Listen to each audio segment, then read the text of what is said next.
Fox and the Stork. A fox invited a stork over for dinner. Fox served a very thin soup in a very shallow bowl.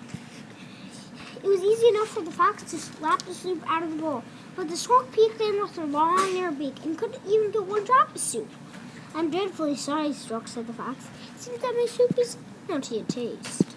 "That's quite all right, Fox," said the stork politely. "Why don't you come over to the White House for dinner next Tuesday?" Next Tuesday came around and the fox visited the stork for dinner, but they had to meet the president for permission. "Can we use the dinner room?" "Sure thing, my friends.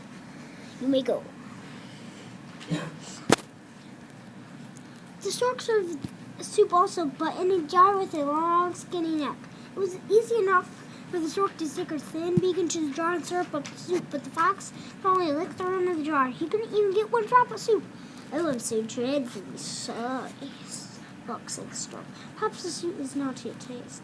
The fox just sat there, humbly licking the shucks. The moral is, one who tricks another is bound to get tricked.